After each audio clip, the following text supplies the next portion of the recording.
listening to Binjang 91.5, and it's time for Tech Talk with Mathew Dickerson.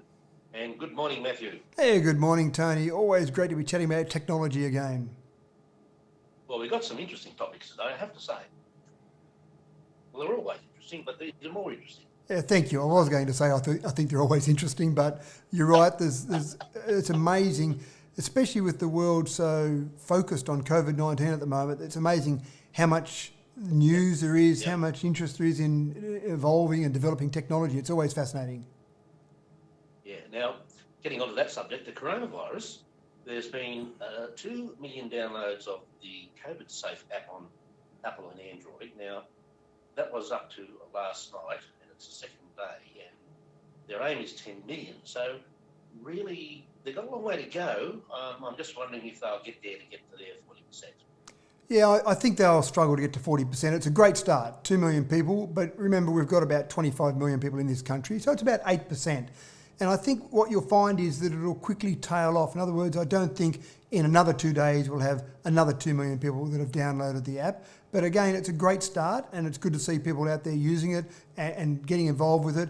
We take Singapore as an example. Singapore probably being a more compliant state, I think, than we are, but they probably take more notice of their government. Yeah. They managed to get 20%. They had an app called Trace Together, and there was a fair bit of pressure from the government to download that app and use it, and they managed to get to 20%, which I thought was a pretty impressive number. So I think the government is dreaming at 40%, but still, it's a good start, and I'm glad to see people downloading it and using the app. There are some people still with some privacy concerns, and I understand that. Whenever you are asked to download an app and track information about you, people have some concerns. But if you keep in mind that if you're using a smartphone, there is probably so much information about you already recorded with other service providers that aren't our government, individual companies, the Googles, the Facebooks of the world. There's a huge amount of information that's recorded from those particular organisations. If you're really paranoid about that and you don't want that information recorded, I'd probably say throw away your smartphone, because the information is being recorded on you now as we speak. You would hope in a democratic society like we have in Australia that you could trust our government to have that information. And they have made assurances that they're not tracking GPS information, they're not tracking individual information. In fact, they've even said when you register for the app, make up a name if you like. You do need to put your correct phone number in though. And I registered on the app, I downloaded it, I used my real name, and I put my mobile phone number in because it sends you back a text message to verify that you've got the right number in there. And having that right number is important so that you can be contacted if you have come in contact nearby someone that's got coronavirus or later diagnosed with coronavirus. So, look, I'd encourage people to download it. Great to see 2 million. Will we get to that magic 10 million number? I hope I can eat my words in a week or two's time, Tony, but I don't think so. Yeah. Yeah, well, I think people need to let go of their precious paranoia. It's for the good of everybody in the country, and you've got to be thinking about fellow citizens. So they're fighting words there, Tony, for some people, those words. Well, they are absolutely, that's for sure. But it's, as I say, it's a matter of perspective and what's more important. Yeah. You could be saving lives by downloading this, or you could be actually doing the reverse if you don't. Correct. That's something you need to think about. Yeah. And I think also there's going to be pressure for people to be a part of it from the point of view of, do you want to do business with somebody that doesn't really want to participate in it? Are they not that serious about coronavirus? It's all about everybody wanting to limit their potential exposure, and I can see there's going to be use of a lot more use of say temperature measuring equipment going into say doctor surgeries or dental surgeries, and if I was a dentist, I'd want to know that my patients are on the app. Yeah. Yeah.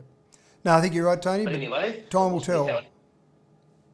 Yeah. Well, there's going to be a debate about it, I suppose, and people have to make up their minds, and it's not compulsory. So let's hope that it works. Now, AI lets you be Albert Einstein or the Mona Lisa that fits your I think, Matthew. Which one, Tony? What was Zoom called? Mona Lisa or Albert Einstein? I think there's a compliment and an insult in there altogether. I'm not sure which. Well, absolutely. Yeah. Well, I'll tell you after the interview. Yeah, thank you. It is, people are having fun with Zoom. Obviously, a couple of months ago, not many people knew about Zoom, and suddenly with everyone working, well, not everyone, a lot of people working remotely, working from home, doing school lessons, university from home, suddenly Zoom is the name that everyone instantly knows in terms of that video conferencing. And people have had some good fun with backgrounds, changing backgrounds, sitting in front of green screens, sitting in front of blank walls, and some people sitting in front of terrible, messy bedrooms and all sorts of people walking through with various states of clothing on in the background. So it's been a mixed bag. But the latest little AI tool is you can use an AI tool, to basically change your appearance. It doesn't change your voice, so it doesn't make you able to impersonate someone, but it does change your appearance. And a couple of examples that you gave there, Albert Einstein, Mona Lisa, you can upload any high quality photo of anyone at all, and then effectively your facial expressions and what you do will be mimicked in that AI photograph that you upload, and suddenly sitting there on a Zoom call, you've got Albert Einstein back from the grave and having a discussion. And again, they've been very conscious of not impersonating the voice, because they don't want someone to pretend to be Tony Graham on a Zoom call, for example, and start to say crazy, wacky, zany things that wouldn't be what Tony Graham would say. So they're conscious of that. But I think, again, it just adds it just adds to that whole fun that people are trying to have with their remote video conferencing. Yeah. Well, sounds like something somebody would do when they've got a lot of time on their hands, maybe. You are right, and I suspect the same thing. When I first read the article, I thought this sounds like someone with way too much time on their hands. But if you've been locked down and in isolation for a period of time, you're looking for things to do just to make it a little bit more interesting or a bit different in your day. That's true. You have to think of that, don't you? Now, Samsung's Galaxy Watch is to get blood pressure monitoring as a feature. Wouldn't be the first watch to have that.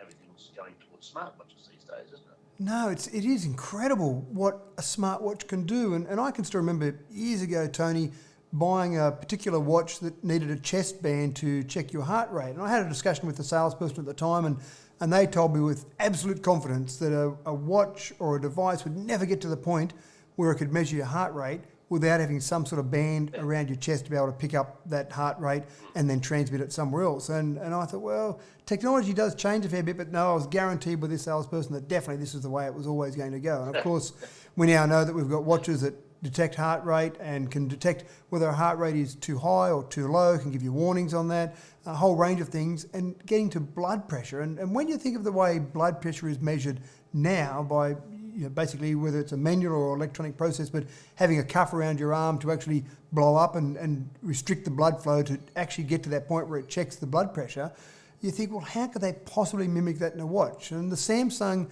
which it's not available yet, but the latest Samsung Galaxy Watch has the ability to do that. You've actually got to calibrate it with a cuff to begin with. So you put a normal cuff on that you would normally see a doctor use, and then your watch calibrates it. So it does some testing with that, works out how that interaction is in terms of your watch and your arm, and then you can leave it and it will check your blood pressure on an ongoing basis. About every 4 weeks you've got to recalibrate the watch to the cuff, and then again it's right to go.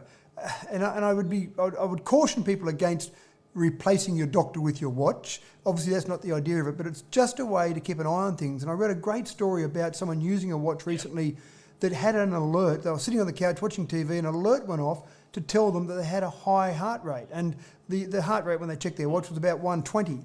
And they thought that was unusual. They didn't feel like they had a high heart rate. Anyway, they didn't worry about it, thought it was some anomaly of the watch.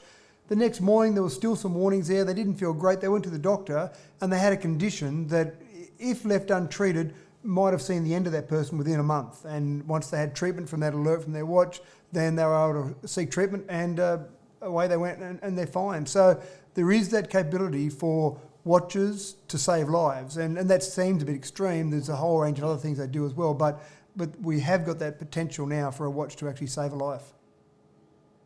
Well, that's a fantastic story, Matthew. I know that these kind of things have a bit of a way to go as far as accuracy is concerned in a lot of cases. And even the electronic style blood pressure machines you find in hospitals can be fairly inaccurate. They're still not as accurate as the old method. You're spot on. Yeah, that will change, no doubt.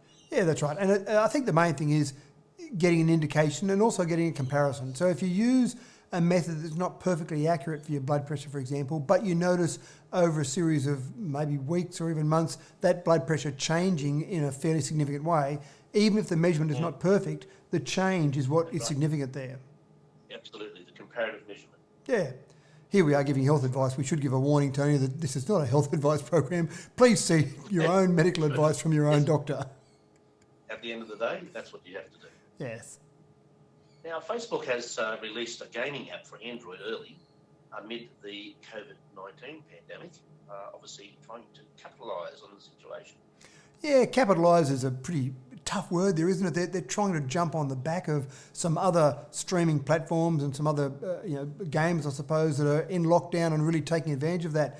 They were due to release this particular app or portal in around June, but they've obviously brought it forward. Whether or not they've got it perfect yet, I'm not sure about that. I haven't actually tried it yet. But I think the point is that there are a whole range of different new apps and different ways that people are getting their entertainment. And it doesn't get me that excited sitting there watching someone play a game, but it gets lots of people excited. So some people want to play the game through a platform like this. Some people want to watch people playing games. And there's some people who make large sums of money by simply playing a game and having people watch them.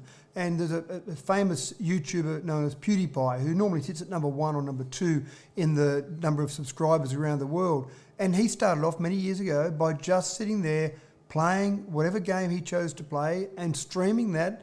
And suddenly he had hundreds of thousands and millions and tens of millions of people subscribing to his channel to watch him play a game. And I must admit, I've watched him play only because there was so much hype, but it doesn't get me that excited. But obviously, Facebook says there are a lot of people out there who want to do it. So let's, as you say, capitalise on this. Absolutely. And you couldn't blame them really, could you? Oh, absolutely not. And it's a fine line, I think, Tony, between capitalising on COVID-19 and making sure you've got a valid business model going forward. And I did see... I did see some commentary the other day about someone advertising a T-shirt that had a reference to COVID-19, and some people were pretty harsh around that company on social media, saying that they were capitalising on COVID-19. But again, for that particular manufacturer, their sales have probably been cut in half. So I think well done to them if they can work out a way to keep their employees in employment, to keep their business model in some way, shape or form viable, then go for it. Absolutely. And you've been listening to Binjang 91.5. And it's been a great session of Tech Talk with Mathew Dickerson. And it's back to the program.